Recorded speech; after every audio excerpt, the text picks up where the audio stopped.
Now, as it relates to springs, right, we need to understand them in series and parallel. And quick question: System A and System B are on the screen here. Can you guys tell me which is in series and which is in parallel?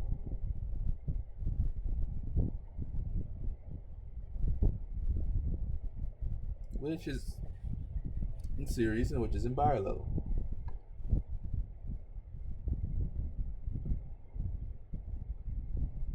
Tough crowd. A is series, or you say B is parallel. Okay, does everybody agree? A is in series and B is in parallel.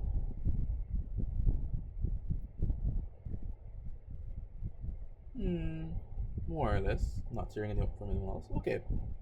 Alright, one person agrees. Alright, so let's have a look at this.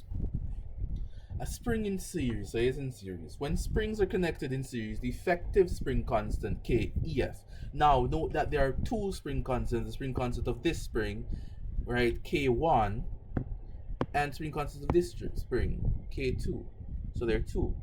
Therefore, the overall K, or what we call the K effective of the system, is different from the spring constant of the individual. This relationship, right, is given by the inverse, or 1 over K effective is equal to 1 over K1 plus 1 over K2 plus everything going to Kn.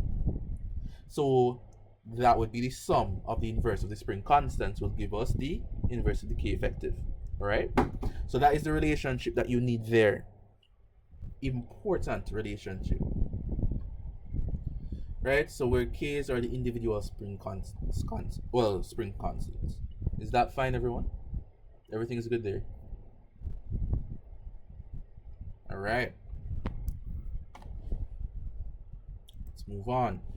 So springs in series now. Why has it been cut off? I don't like that.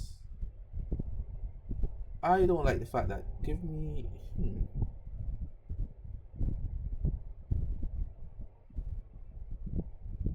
Alright. So if we have two springs K1 and K2, then it's gonna be like this, right? K effective is gonna also be equal to the product of K1 and K2 divided by the sum of K1 and K2. So this implies that the effective spring constant for the springs in the series is smaller than any individual spring constant. So that's an important thing that we need to know. Alright? So K effective will be smaller than K1 and K2. Alright? I may send it after. Right? I'm not sure yet. But yeah, I'm working on it, right? So we're looking at this, right? So 1 over K effective is going to be equal to 1 over K1 plus 1 over K2. So K effective itself is the product of the spring constants divided by the sum of the spring constants. Alright? So that is the relationship there.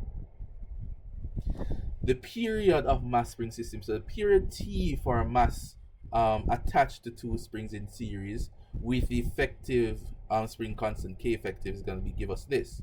So the period is going to be equal to 2 pi. My bad, it shouldn't be to the power of pi, it should be 2 pi, right? Times the mass divided by the K effective, right? Remember that comes from the regular equation. 2 pi is equal to mass divided by K, divided by the root of mass divided by K, right?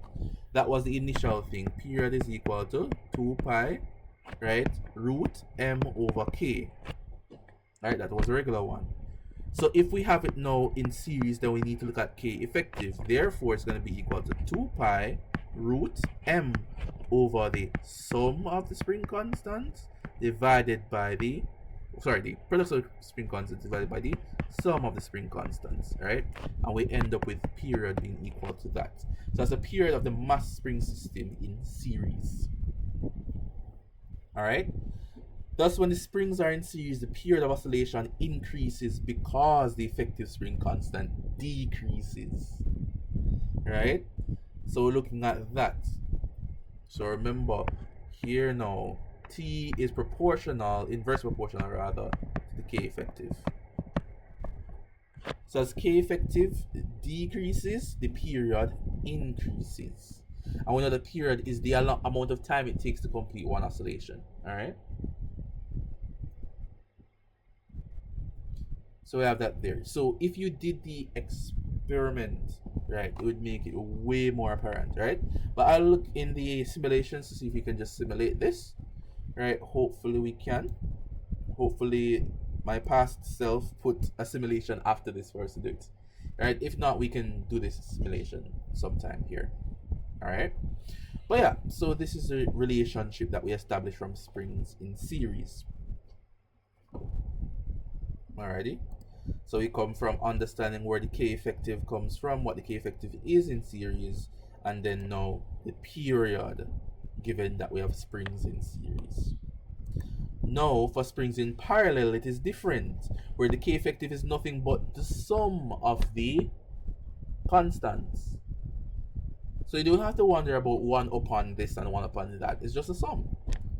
So if I have K1 here and K2 here, my K effective is equal to K1 plus K2 in parallel. It's really, really easy, right? So it implies that now the effective spring constant is now greater than the individual spring constant. So we see how it's different for springs in series.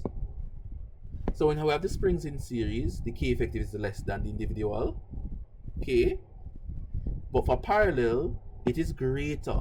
K effective is greater than the individual Ks. Alright? Now the period now is much simpler. Because it is just the sum, t is equal to 2 pi, right? Times the root of the mass attached to the spring divided by the sum of the spring constants, and that is it. And we now see that as the oscillation decreases now, the spring constant increases, which means that it is the same relationship. It is the same relationship. T is in inverse proportional to Kf. But in this case, we can just write the Kf is inverse proportional to T. Same thing. Right? And the constant here will be the 2 pi. Right? So that's where we get the 2 pi. And then we derive the rest, the root m over k, lies from the, well, plus the 2 pi, that is all from the regular simple harmonic description, or the oscillatory motion of a spring. Alright? So remember, the oscillatory motion of a spring, the period of a spring, is going to be 2 pi times the root of m over k. But for the pendulum, what is it? For the pendulum, what is the difference? Anyone? What's the difference for the pendulum? There's a key difference, if we can remember. For the pendulum, it is not m over k, but it is what? No. K? No. No, it wouldn't. Okay, I understand that, I respect that. You just split them, K or M. But no, because K is a spring constant. So for our pendulum, we don't have a spring. So it cannot be K. It is what? It has to deal with length and gravity. Isn't it L over G?